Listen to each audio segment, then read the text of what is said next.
The Cathedral of Partial Gods. I used to investigate ordinary murders, the kind committed with jealousy, stupidity, or a kitchen drawer. Then money discovered philosophy, hired a cluster, and started killing people with better paperwork. By the time Ordinal Systems called me, the body was already 42 hours old. The press statement had already been drafted, and 3 different lawyers had used the phrase regrettable incident as if regret were a kind of bleach.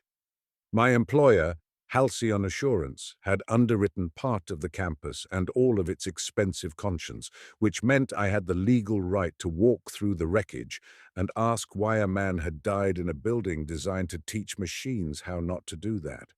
The campus sat 2 hours north of Santa Fe on a plateau of red rock and mean wind. It had once been a Jesuit retreat and still looked like a place that expected confession.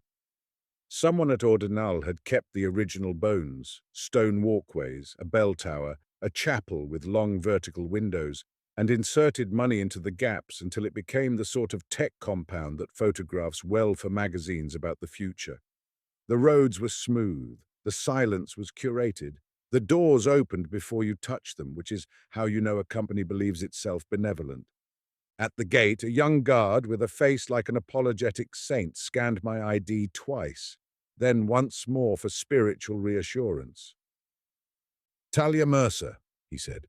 "That's been my name all week." He smiled uncertainly, the way people do when they suspect humor may be an audit in disguise. The main building rose from the plateau in blonde stone and glass. From a distance, it might have passed for a monastery.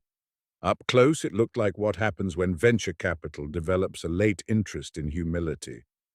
A woman was waiting under the portico in a charcoal coat, hands folded behind her back with military neatness. Tall, fair, mid-40s, hair clipped short enough to suggest she had no interest in being explained to. Her face wasn't severe so much as edited. She stepped forward before I reached the stairs. "Talia Mercer," she said. "Lena Orloff, Director of Operations." "Ms. Orloff, call me Lena." "Only if you start by calling me a miracle." That earned the smallest possible motion at the corner of her mouth.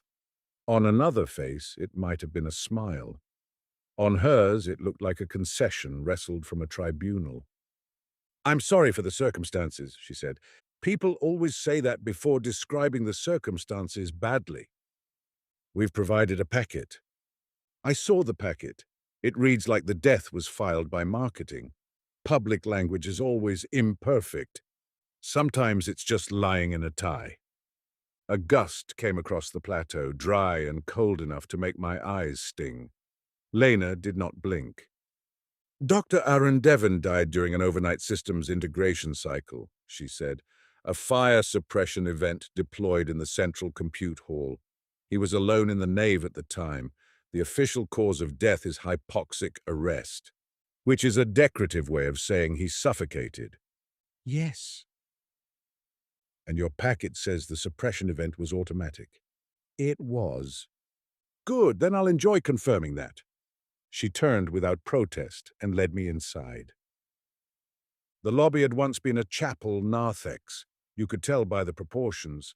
The ceiling rose higher than function demanded. Sound behaved itself. The old stone floor remained, interrupted here and there by polished black conduits like veins introduced by a different species.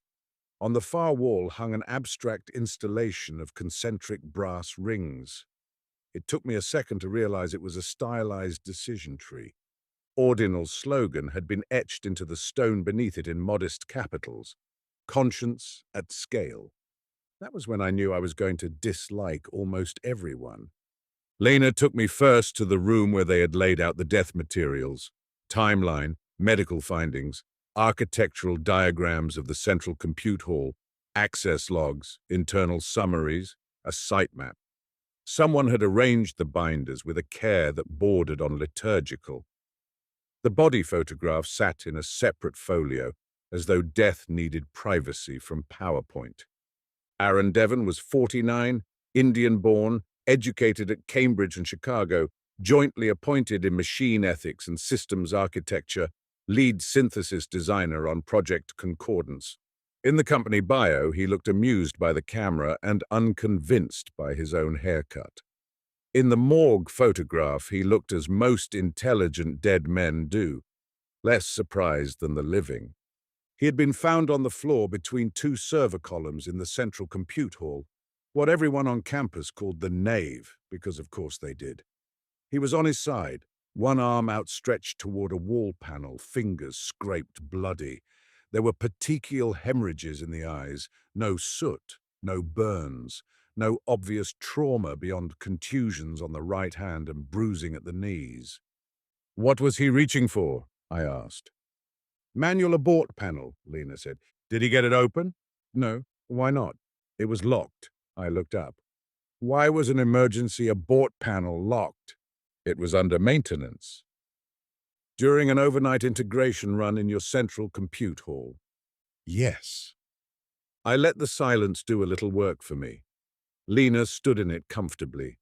Some people get rattled by pauses. She inhabited them like furnished rooms. I looked back at the photographs. "Who found him?" "I did, at 2:18. "You entered the hall personally?"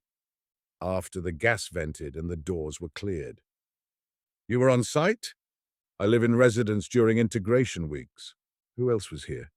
She handed me a page. "Night roster, 11 personnel." I scanned the names. Systems leads, safety engineer, model curators, 2 facilities techs, an overnight security supervisor. One name had a star beside it. Nia Calder, archivist, junior ethicist. Why the star?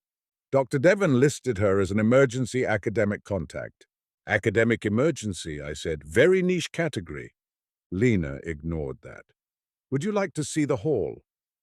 "I would like to see everything that somebody hoped I wouldn't." "Then we should start there."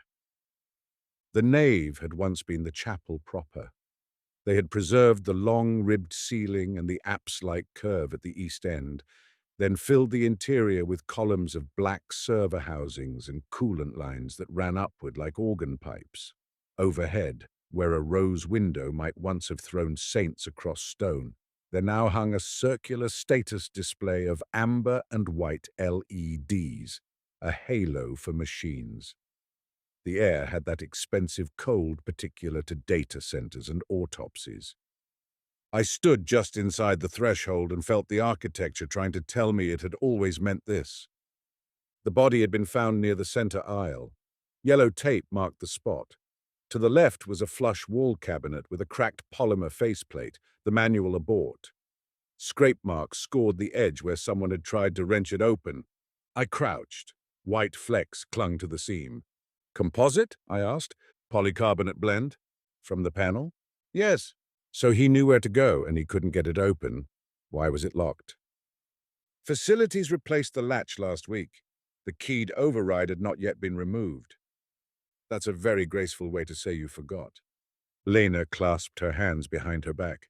"The panel was not expected to be needed. Emergency equipment has a flair for bad timing." I walked the aisle.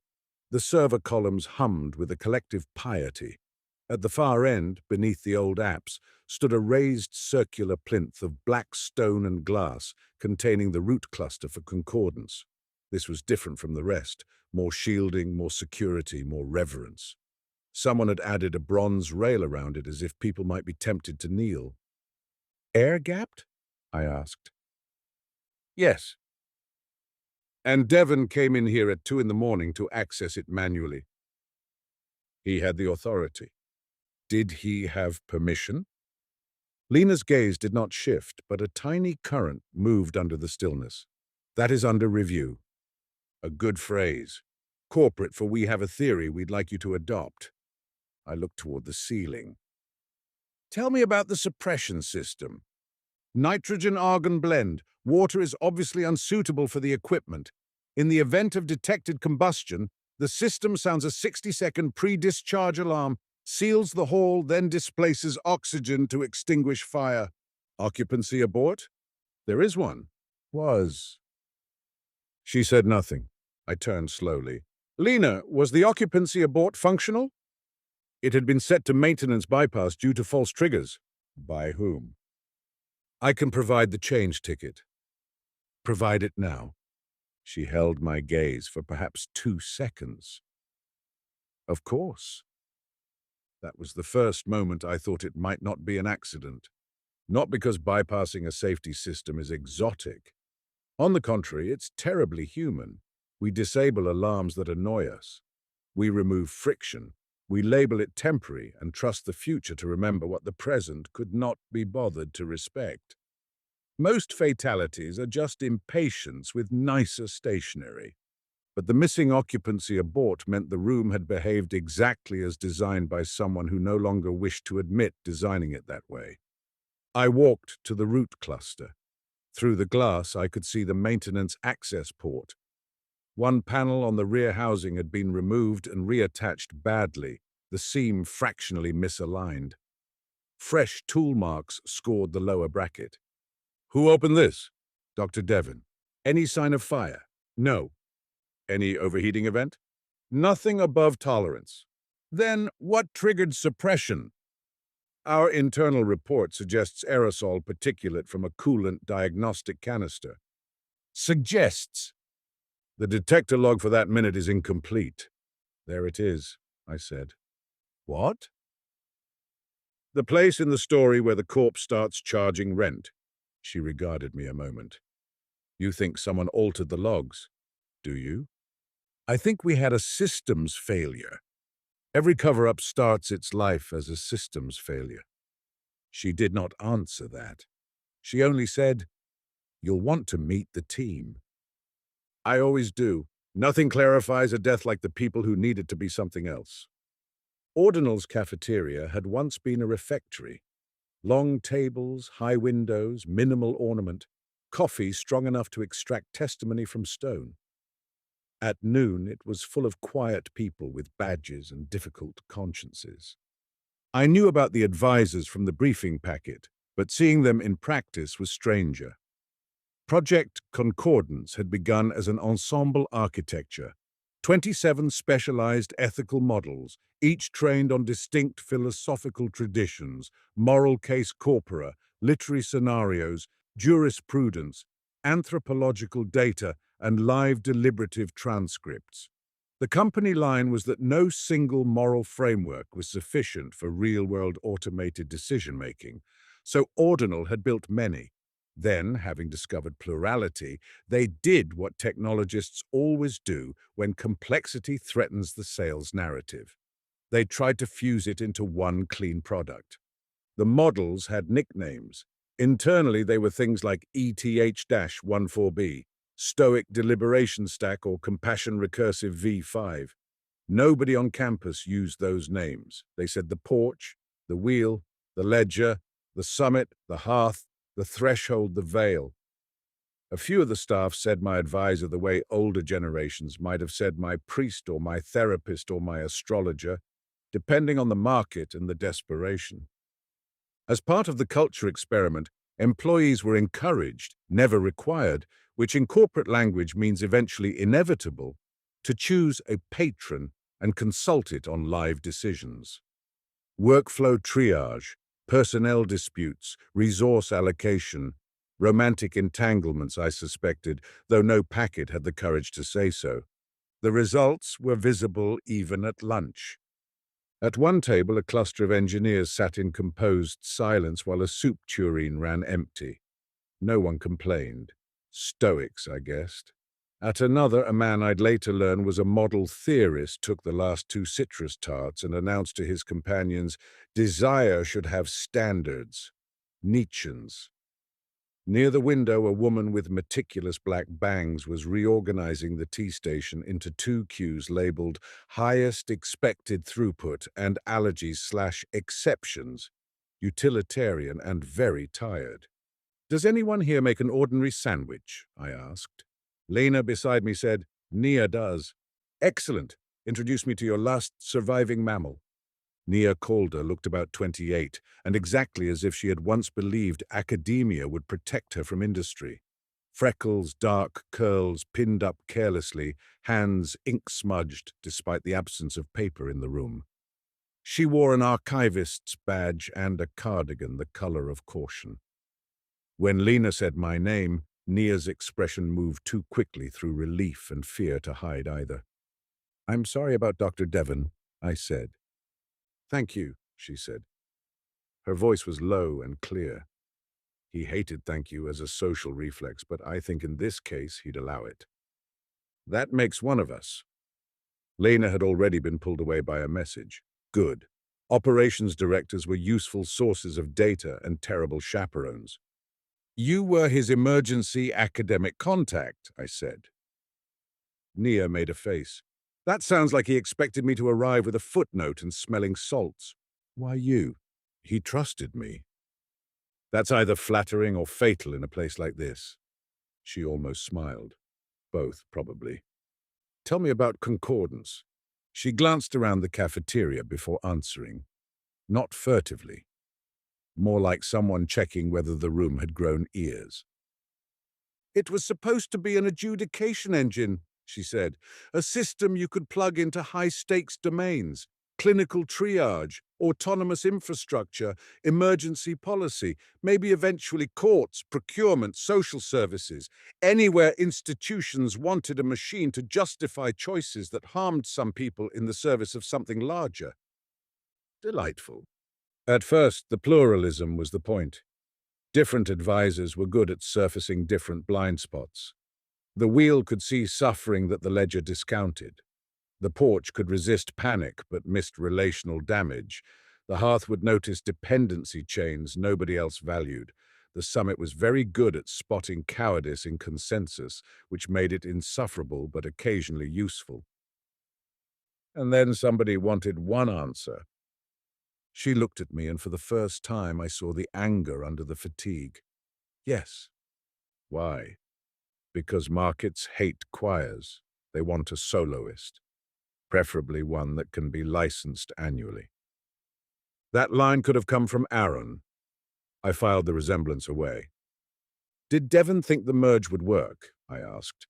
He thought something honest could work. And was that what Ordinal wanted?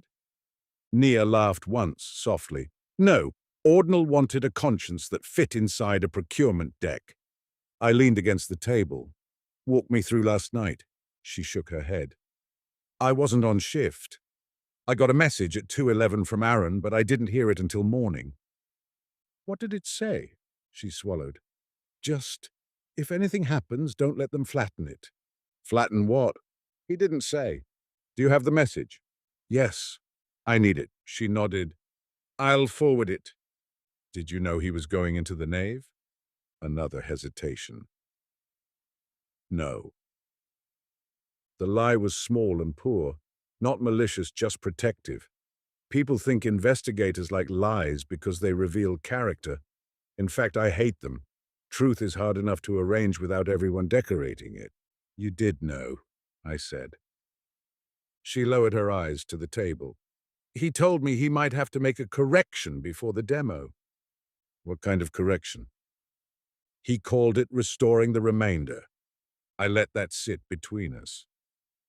Meaning? He said every time the system got better at producing unified outputs, it got worse at admitting what had been sacrificed to produce them. She looked up. He built a module to track that. Aporia. Greek. He was very annoying in beautiful ways. What did Aporia do?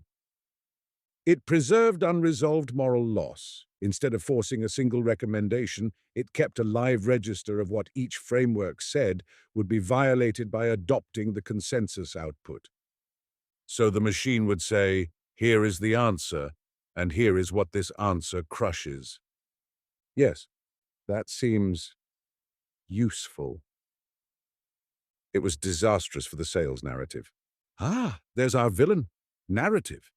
Nia gave me a tired smile. Aaron said any ethical engine that couldn't produce an honest remainder wasn't an ethical engine. It was a laundering service. Did he think someone had removed Aporia? He knew they had. Who? I don't know. He thought operations and product had agreed it created too much decision drag. That sounds like a euphemism invented by a committee with blood pressure problems. She nodded once. He was going to put it back before the demo. Air-gapped root cluster, I said, so he had to go in person. Yes. And if he succeeded? Concordance would stop giving neat answers, which would make a lot of important people look as if they'd spent 2 years building an expensive way to say, "It depends." It doesn't only depend, Nia said quietly. Sometimes it just hurts either way. There it was, not philosophy exactly, honesty. I liked her immediately, which is always dangerous in my line of work. Who should I speak to next? I asked. Her answer came too quickly. Mei Chen. Why? Because if you ask Julian first, he'll make the whole thing about civilization. And Mei? She still believes numbers are a kind of mercy. Excellent. I'll interview your utilitarian before he evangelizes at me. She, Nia said. Even better. Mei Chen's office looked like the inside of an organized conscience. No personal clutter, no decorative ambition, just 2 terminals, a standing desk, a plant enduring itself bravely, and a wall display showing risk matrices in patient shades of blue. She was maybe 35, compact, sharp-faced, with the air of someone who would alphabetize a fire. When I introduced myself, she gestured to a chair without rising. I've already submitted my incident memo, she said. People always say that, as if I've come to collect homework. She exhaled through her nose. What do you need? The truth would be novel. Her eyes flicked up, smart, fast, not especially fond of being challenged by strangers. Good. Mei was lead safety engineer on Concordance integration. She had signed the maintenance bypass for the nave occupancy abort 4 days before Aaron died. The change ticket cited repeated false positives caused by reflective interference after the installation of a new shielded glass partition around the root cluster. Temporary measure, pending calibration. You signed this, I said, laying the ticket on her desk. Yes. Why? Because the abort had triggered 3 times in 2 days without occupants present. A false discharge in the nave would have cost us millions and damaged the root stack. Did anyone propose shutting down overnight runs until the sensor was fixed? Yes. Who overruled it? Operations. Lena. Yes. I made a note. Did you object? I documented the risk. Which is engineer for, I lost the meeting but saved the email. May's jaw flexed. Would you prefer melodrama? I can improvise some. I prefer people who know the difference between risk and permission. That landed. She leaned back and folded her arms. Dr. Devon entered the nave without notifying safety, she said. He opened an active housing during an integration cycle. He used aerosol coolant near an optical detector.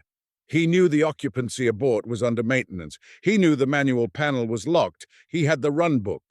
Dead people are very convenient, I said. They can't clarify emphasis.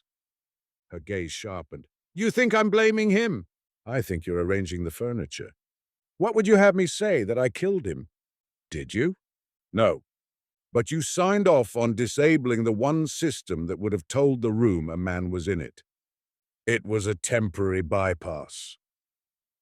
He died temporarily, yes. That one hurt her. Good. Not because I enjoy cruelty. because guilt is often the last honest instrument in a dishonest organization. May stood and crossed to the wall display. She tapped it awake.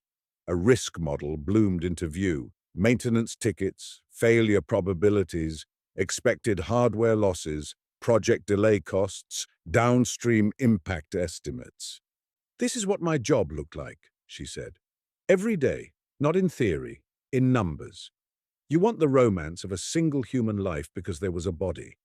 I had 1,000 bodies every week, abstracted into future use cases.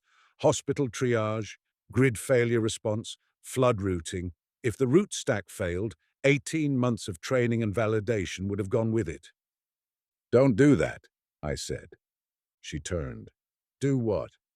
"Trade one man for a spreadsheet and call it adulthood." Her face did something then, something very small and entirely involuntary. For a second, the engineer vanished, and a woman about to say something true stood there in her place.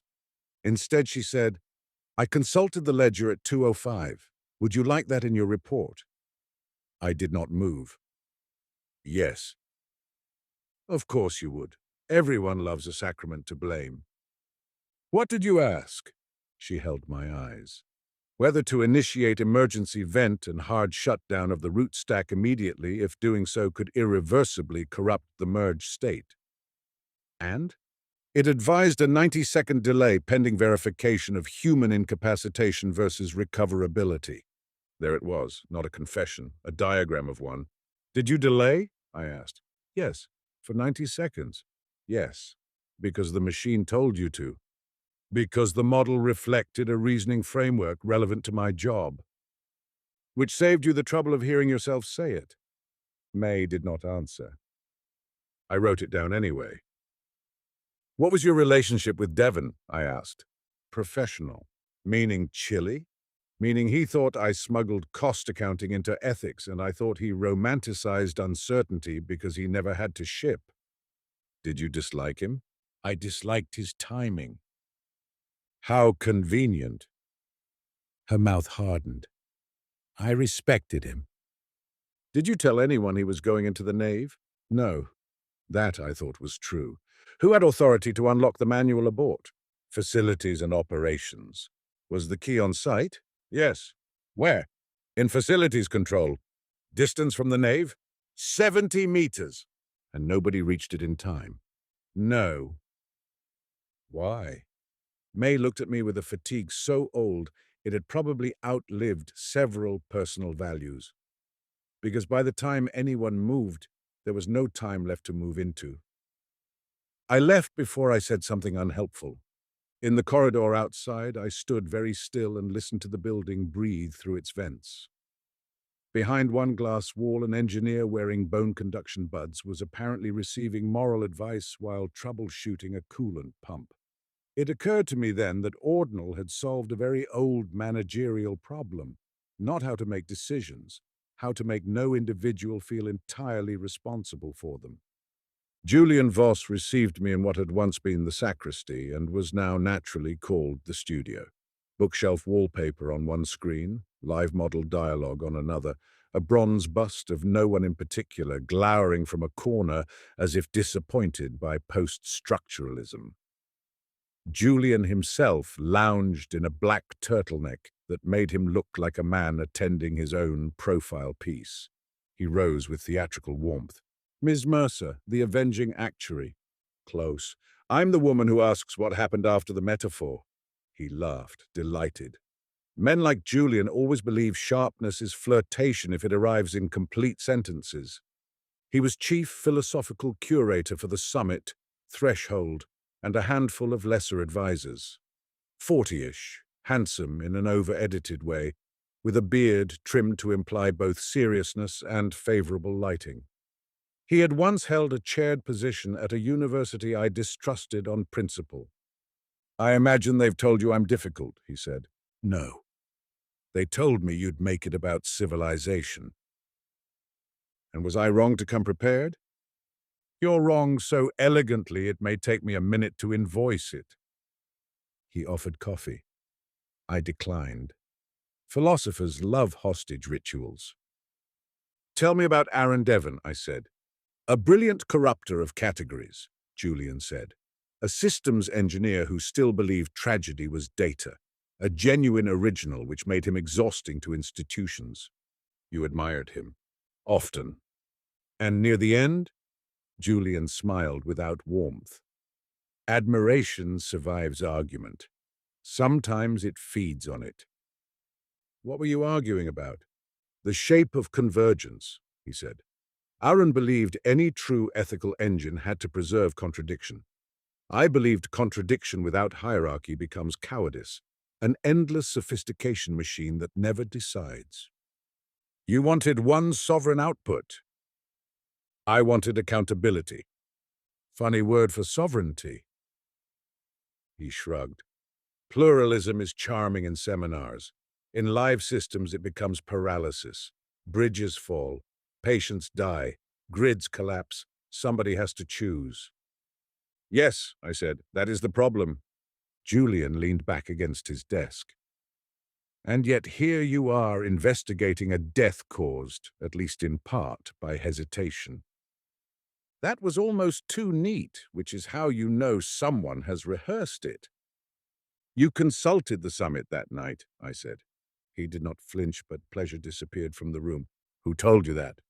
Nobody. Yet, did you? Julian took his time answering. I queried several advisors during the event, yes. Because? Because that was the protocol during integration anomalies. What did you ask the summit? He crossed his arms. Whether rescuing a system from the consequences of design weakness reproduces mediocrity. Good God. Exactly the sort of provincial response the summit was built to challenge. What did it say? A smile, thin as a wire. That the strength of a thing is known by the crises it endures. And from that you concluded? That panic would degrade outcomes. Did you act? I informed operations that the root stack was in an unstable state and urged procedural integrity. Procedural integrity, I said. There's a phrase that deserves supervised exercise. Julian's expression cooled. You're trying to pin moral melodrama onto a distributed failure. No, I'm trying to find out whether any of you still know what a person is when the vocabulary gets expensive. That landed better than I expected. He looked away first. Only a fraction, but enough. What was Aaron doing in the nave? I asked. Julian hesitated. He intended to restore Aporia. So you knew. Not that night. Before that night. Yes. Did you oppose it? Of course. Why? Because it turned judgment into annotation. No executive system can operate under conditions of perpetual self-indictment. Maybe that's because indictment is part of judgment. Julian's eyes brightened for the first time. Ah, you're better than your badge. I'll send flowers. He paced once, slowly. Concordance was not supposed to be a parliament, he said. It was supposed to become a mind. Minds do not endlessly preserve every incompatible impulse. They order, they suppress, they become. People suppress all kinds of things, I said. Usually to the detriment of anyone standing nearby. His gaze slid back to me. You think the system failed because it became authoritarian. I think it failed because too many people mistook reluctance for virtue. Did you disable the occupancy abort? No. Did you advocate for it? He paused. I said false alarms trained the organization to distrust the building, which in your case was a concern because institutions rot when they begin treating every friction as negotiable. Did you ever meet a rule you couldn't improve by sounding disappointed in it? Julian laughed despite himself. You're wasted in insurance. On the contrary, insurance is just theology with percentages. That one I wrote down later. It seemed worth keeping. Before I left, I asked him one more question.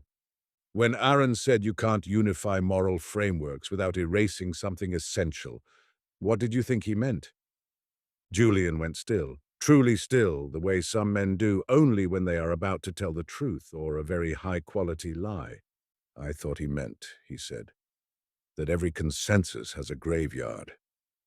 I believed him. I just wasn't yet sure whether he'd been tending it. That evening I got access to the advisor logs. Ordinal resisted for 3 hours, then yielded when I reminded their general counsel that Halcyon Assurance insured not only the campus, but executive liability exposure contingent on truthful disclosure. Nothing opens a vault like the prospect of personal consequence.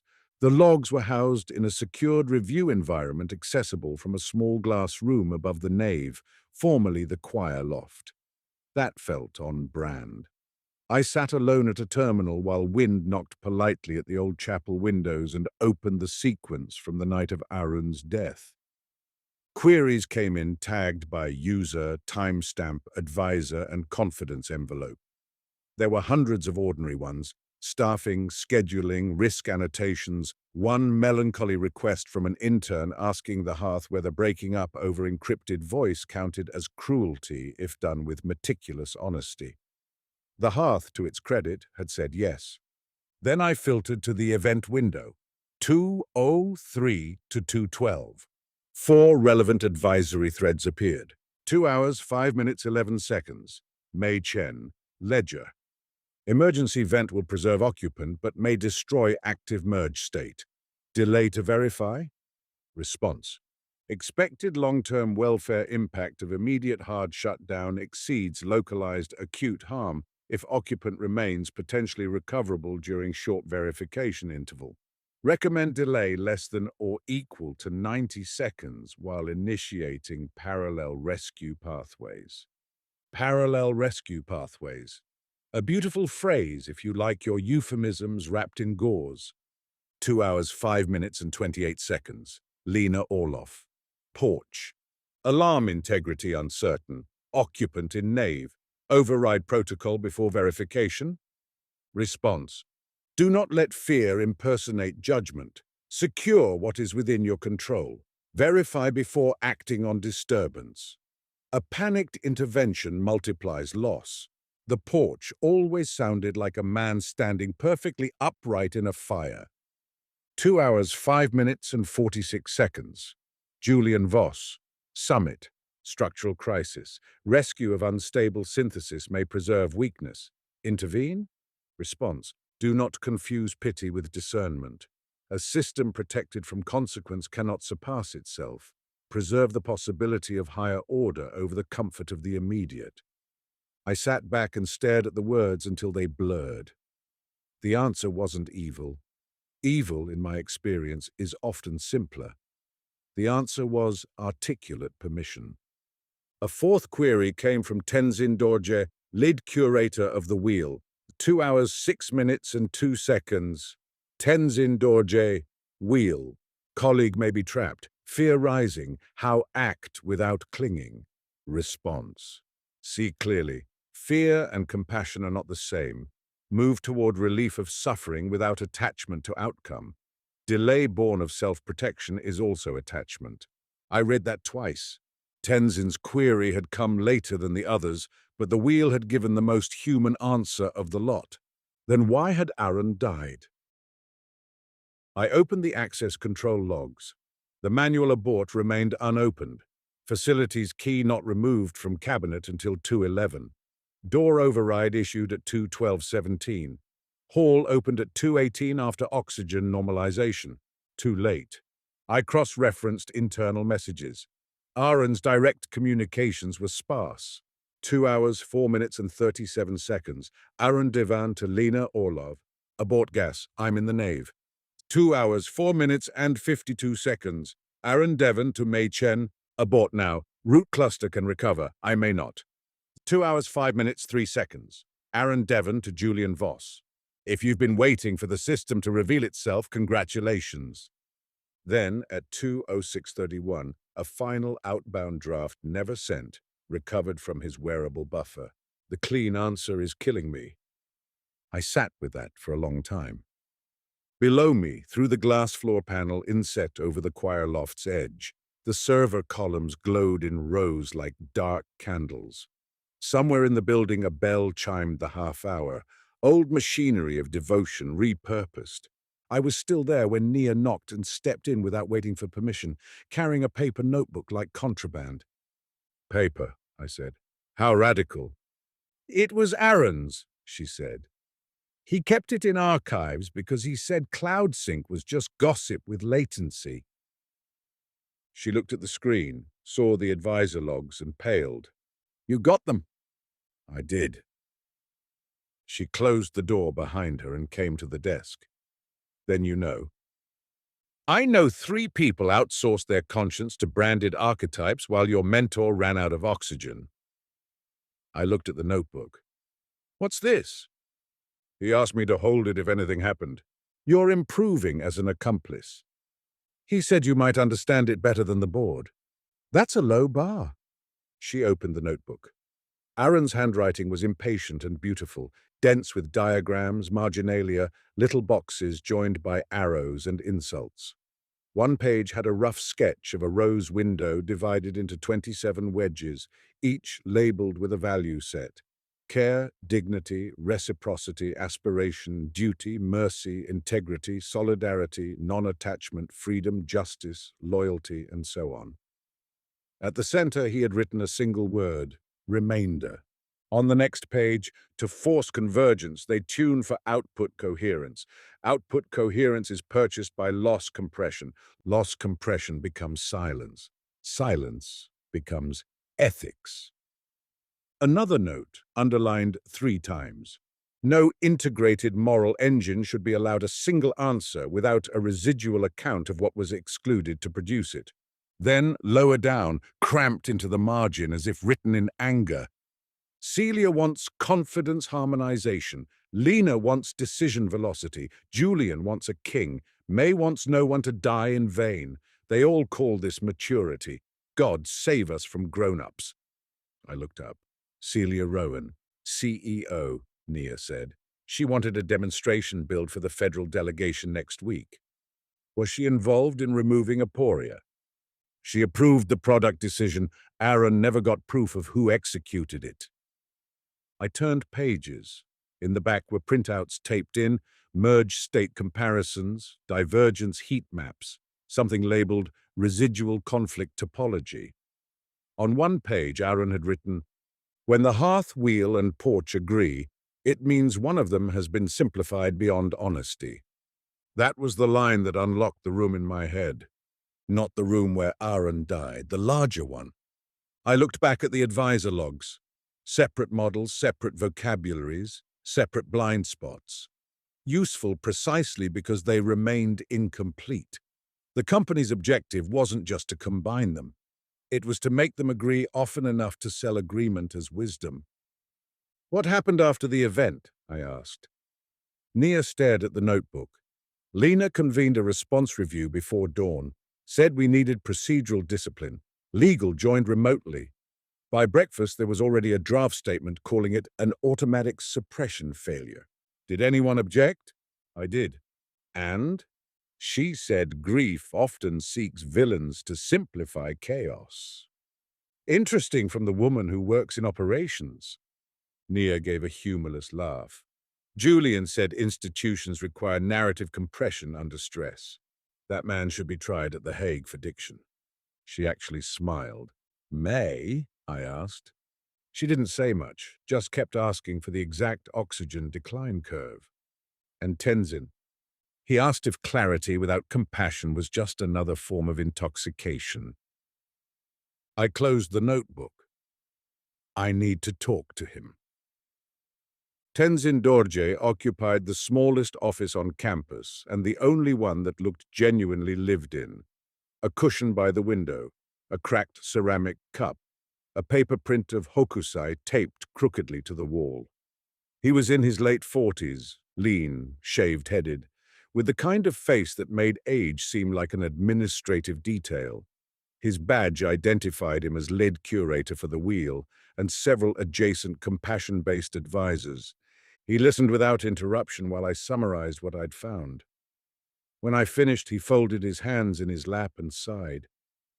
"It's strange," he said, "how often people consult the wheel in order to avoid feeling implicated by compassion." Is that in the manual? It should be. Your model told you to act, I said, and yet Devan died. Yes. Why?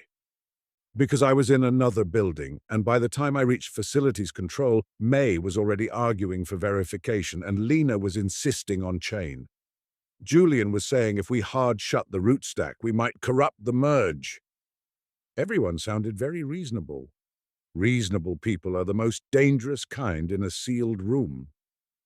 He met my eyes. No defensiveness, only sorrow. That made him either innocent or very accomplished. Did you try to get the key? Yes, at 2:10. Why not sooner? His expression did not change, but something behind it bowed. Because for 40 seconds, he said, I listened. To whom? To everyone. To the building. To my own certainty. I wanted to be sure I wasn't making a theatrical sacrifice of the system in order to feel virtuous. That sounds suspiciously like wisdom. It was cowardice wearing a scarf. I wrote that down too. Did you know Aporia had been removed? I asked. Yes. Did you support Aaron? I supported him privately. Useful. He accepted the rebuke. I told myself keeping influence with the wheel mattered, that I could do more from inside than from righteous exile. This is the kind of sentence one says shortly before becoming furniture. Did Celia pressure you? She pressured everyone. But pressure is not a sufficient explanation. Each of us found in our preferred framework a way to call our fear something nobler. He rose and went to the window. Outside, the plateau fell away into evening and stone. Do you know why Aaron called them gods? He asked. Because he was dramatic? Because people obey abstractions more faithfully when the abstraction flatters their best self-image. That's not just gods, I said. That's institutions, diets, and most podcasts. Tenzin smiled. Yes, he turned back. Concordance did not fracture because the models were broken. It fractured because each one preserved a truth the others could not fully digest. The wheel could not agree to the ledger's arithmetic whenever suffering became too local and too vivid. The summit despised the porch whenever restraint became excuse. The hearth refused nearly everything once real dependency entered the room. Aaron thought that was good news. He said an honest moral system should ache. And the company? They wanted a clean voice, something clients could point to after a difficult decision and say, the engine judged. Machines as alibi. Machines as liturgy, he said. We sat with that. On my way out, he said, Ms. Mercer. Talia, be careful with Lena, because she's dangerous. Because she is disciplined. Discipline can survive facts longer than panic can. I thanked him and went back to the nave. The choir loft terminal still glowed. I opened deeper system logs, then the maintenance stack, then old calibration tickets. At 0:43 on the night of the death, a facilities script had been pushed to the suppression controller, not a major change, a tiny one, so tiny I almost missed it. Pre-discharge abort delay, 60 seconds to 30 seconds. Change authorized by operations. I stared at the line until my neck hurt. 30 seconds. Aaron's first message to Lena had gone out at 2:04:37. If the delay had remained 60, there might have been time to reach the key, or vent, or hard shut the room. At 30, the building made the choice for them before most of them had finished sounding wise. I printed the ticket. Then I opened deletion logs. Someone had scrubbed the change record from the incident packet at 5:12, 3 hours after the death. User, Lena Orloff. Now I had something sturdier than philosophy. Confrontations are usually disappointing. In fiction, people admit things because the symmetry pleases them. In life, they admit only what the evidence has already dragged out by the ankles. Still, there is satisfaction in assembling a room. I asked Lena, May, Julian, Tenzin, Nia, and CEO Celia Rowan to meet in the chapter house at 8. The chapter house had once hosted Jesuits discussing the soul. Now it had telepresence walls and a table shaped like a democratic aspiration. Celia appeared in person, which told me my afternoon memo had ruined her day. She was elegant in the way only expensive certainty can be. Silver hair, navy suit, voice that had chaired many rooms into submission. She shook my hand as if testing whether I had joints. "Miss Mercer," she said, "I understand you have concerns." "I have an event. Concerns are what you file before a man stops breathing." The others took their seats. Lena at Celia's right, May rigid, hands clasped so tightly the knuckles blanched. Julian composed and vaguely superior, which I had come to understand as his resting hymn. Tenzin quiet, Nia furious in the disciplined way of people who have spent all day pretending not to be. I laid out the printed logs in a neat stack. "Here is what happened," I said. No one interrupted. Good. Shock always listens before it argues. Dr. Aaron Devon entered the nave at 2:03 to restore the Aporia module to the root cluster before the demo build. He did this because Aporia had been removed from concordance without his approval. We can litigate the management philosophy later. Celia opened her mouth. I raised a finger. It was not elegant, but it was effective. While accessing the root housing, Devon used aerosol coolant near an optical detector. The suppression system registered particulate and initiated pre-discharge. Under previous settings, this would have produced a 60-second alarm, and possibly enough time to retrieve the manual abort key or hard vent the room. But at 0:43 that same night, operations authorized a change, reducing the delay to 30 seconds. I slid the ticket across the table to Lena. Her face did not move. Celia looked at the paper, then at Lena. "Is this accurate?" Lena answered without glancing at her. "Yes." No apology, just yes. An operating system in a person. At 2:04:37, I continued, Aaron messaged Lena, "Abort gas. I'm in the nave." At 2:04:52, he messaged May, "Abort now. Root cluster can recover. I may not." At 2:05:03, he messaged Julian a line I suspect will outlive all of us. "If you've been waiting for the system to reveal itself, congratulations." Julian's face lost color. Between 2:05 and 2:06, 3 of you consulted advisors. May asked the ledger whether to delay vent and hard shutdown if doing so might preserve the merge state. The ledger recommended up to 90 seconds. May followed that recommendation. May closed her eyes. Lena asked the porch whether to override protocol before verification. The porch advised calm, control, verification. Lena followed that recommendation. Lena said, "I followed procedure." "Procedure with a patron saint," I said. "Close enough." Julian asked the summit whether intervening to preserve an unstable synthesis merely entrenched weakness. The summit advised against pity mistaken for discernment. Julian responded by advocating procedural integrity rather than immediate rescue. Julian drew breath to object. I looked at him. "If you say the words context-sensitive, I will become personally uncharitable." He shut his mouth.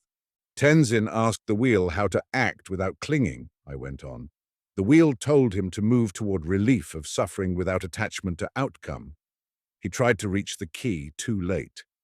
Tenzin bowed his head once. The manual abort panel remained locked because maintenance had introduced a keyed latch not removed before overnight run. The occupancy abort was disabled due false positives. The pre-discharge alarm had been shortened. The result is that by the time any of you began doing anything resembling rescue, the gas had already discharged. I let the room hear itself. Then I placed the final log on the table. After Dr. Devon died, Lena deleted the record of the alarm delay change from the incident summary and approved a public narrative of automatic systems failure.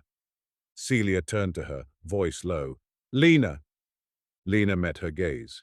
I removed a misleading item while facts were still incomplete. "No," I said. "You removed the item that turned an unfortunate death into a preventable one." Lena finally looked at me fully, and for the first time I saw emotion on her face. Not panic, Not grief. Something harder. Conviction with the edges starting to crack. I reduced the delay because we had repeated false alarms, she said. Another accidental discharge could have destroyed months of work. I believed 30 seconds remained sufficient for any real event. Then why delete the record? Because by dawn, she said, it was already clear what would happen. Everyone would seize a single operational change and ignore the larger truth. This death emerged from a distributed architecture of conflicting judgments under extreme time compression.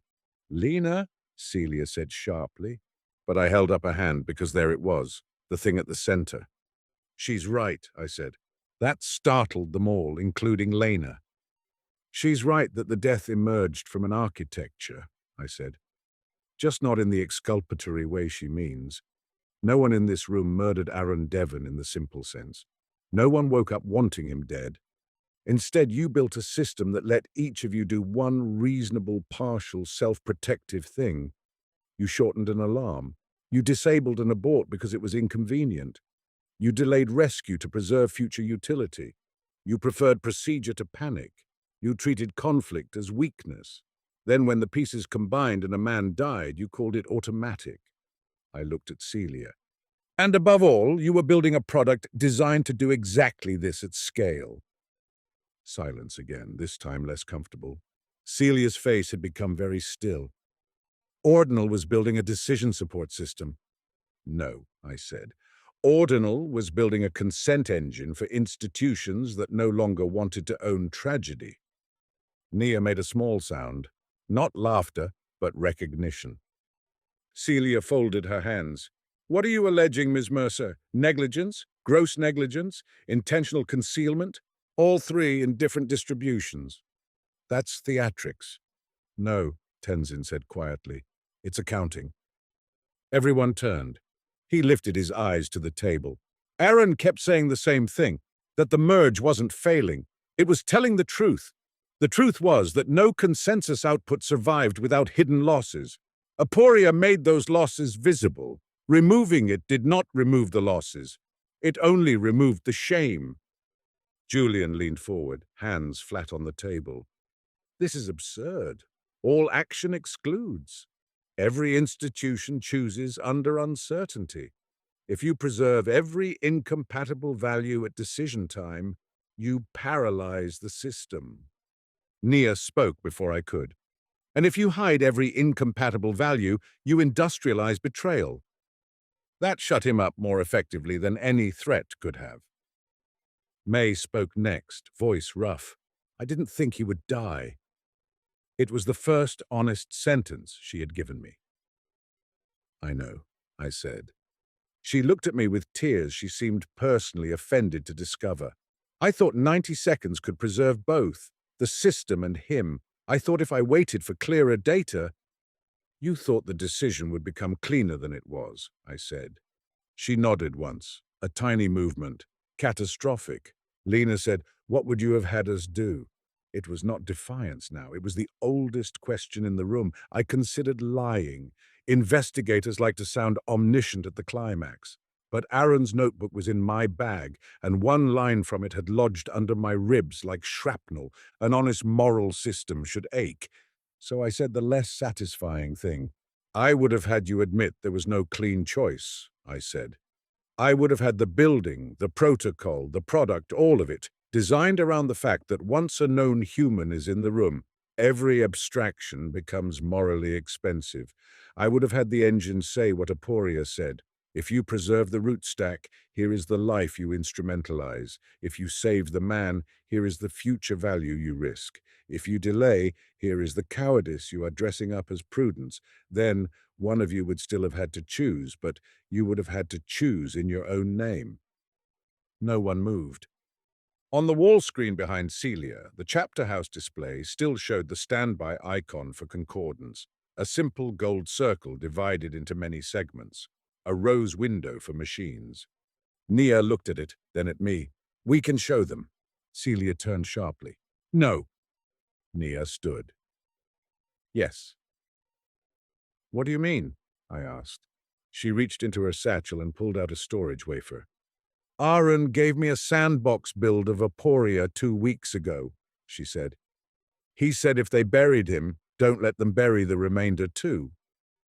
Celia rose. That code is company property. Oh, sit down, I said. Your company property just died in a locked room. Nia crossed to the wall console. For one brief second, I thought Lena might physically stop her. But Lena remained seated, watching with an expression I could not yet read.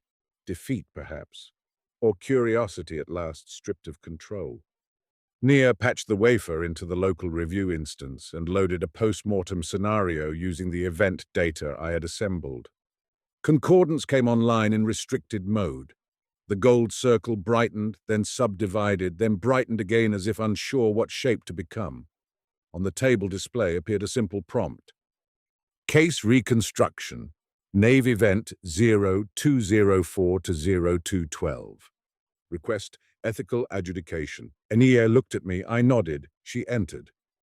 Produce recommended action at 2:05 with full residual account. For a moment, nothing happened. Then the screen split, not into one answer, but many. Porch. Stabilize command. Verify alarm integrity. Avoid panic actions. Residual violation. Possible neglect of immediate embodied vulnerability. Risk of procedural cruelty. Ledger. Delay less than or equal to 90 seconds if expected preservation of large-scale downstream welfare exceeds acute local harm and parallel rescue pathways exist. Residual violation, direct instrumentalization of identified individual, underweighting of dignity and relational obligation. Wheel. Act immediately to relieve proximal suffering without clinging to system preservation or fear of loss. Residual violation. Possible disregard of broader harms arising from catastrophic system failure, incomplete account of downstream dependency. Summit. Do not preserve weakness at the expense of higher-order system becoming.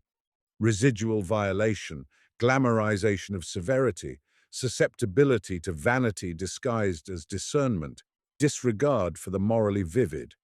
Hearth. Known person in room takes priority. Rescue first. Rebuild later with accountability to those affected. Residual violation, potential partiality toward proximal relation, insufficient treatment of diffuse future beneficiaries. Then, beneath them, a new section I hadn't seen before. Aporia/integrated notice. No consensus action available without non-trivial moral remainder. Any enforced single output conceals rather than resolves conflict. Accountable human decision required. There it was, not elegant, not marketable, true.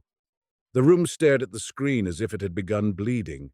Julian whispered, almost to himself, "It's not a judge." "No," Tenzin said. "It's a witness." Celia's face had gone grey with contained fury. This proves nothing beyond unresolved model disagreement. "It proves," I said, "that your product stopped being honest precisely where you most wanted to sell it." She turned to me. "And yet institutions still have to decide." "Yes," I said. "That's what makes ethics inconvenient." I thought she might order security to confiscate the build. Instead, she sat down very slowly, as if the chair had acquired new terms. Lena was still looking at the screen. "Accountable human decision required," she read. "Yes," I said. She let out a breath so controlled it seemed practiced over years. I thought discipline was the same as accountability. "It often auditions well," I said. For the first time since I'd met her, she looked tired. Not guilty, though she was that. Not absolved. No one in that room deserved absolution from a sentence. Just tired in the way people do when the scaffold of their self-concept begins to shift. "I deleted the log because I knew what it meant," she said quietly. "Not just legally, symbolically. It would collapse the campus before anyone understood the deeper problem." "The deeper problem," I said, "was that you preferred collapse after the body." Her eyes met mine and she nodded once. That was enough. My report ran 83 pages. Halcyon's legal team asked for a shorter version. I suggested a new profession. In the end, they got an executive summary and the full text attached like a conscience nobody planned to read voluntarily. I concluded that Aaron Devon's death resulted from grossly negligent system design, unsafe operational modifications, delayed rescue decisions influenced by advisor outputs, and subsequent concealment of materially relevant changes. I did not call it murder because the law likes its monsters tidy, and this was not tidy. I did recommend referral for criminal review, regulatory action, and immediate suspension of Project Concordance pending independent audit of all ethical synthesis claims. Then, because I was in a rare vindictive mood, I attached the Aporia output. 2 days later, the campus was placed under partial shutdown. Celia Rowan resigned to ensure focus on the company's mission. Lena Orloff was put on leave, then interviewed by state investigators. May retained counsel and, according to rumor, spent 48 hours rebuilding the entire suppression safety stack from scratch before anyone had formally asked her to. Julian wrote an essay draft titled Against Moral Sentimentalism in Machine Governance and wisely did not publish it. Tenzin remained, at least for a while, helping an external review board understand the models in language that did not treat human frailty as a software bug. Nia archived Aaron's notebook in 3 forms: paper, local encrypted storage, and one printed copy mailed to a lawyer with a note that simply read, "Redundancy is the sincerest form of respect." As for concordance, the federal delegation cancelled its visit. Investors panicked. Commentators declared the dream of machine ethics either dead or urgently in need of better branding. Both reactions missed the point so perfectly, I almost admired the symmetry. On my last morning at the campus, I walked once more into the nave. Without the full night run, it was quieter. The root cluster sat dark behind its glass shield. Above it, the circular display had been powered down, leaving only the old chapel windows to gather dawn. For the first time since I'd arrived, the building looked less like a machine pretending to be sacred, and more like what it had always been, a room where people brought impossible questions and hoped architecture could lend them courage. Nia found me there. "They're calling it a failure of ethical AI," she said.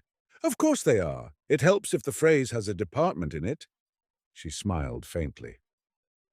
Arun would have hated that. Arun appears to have hated most euphemisms.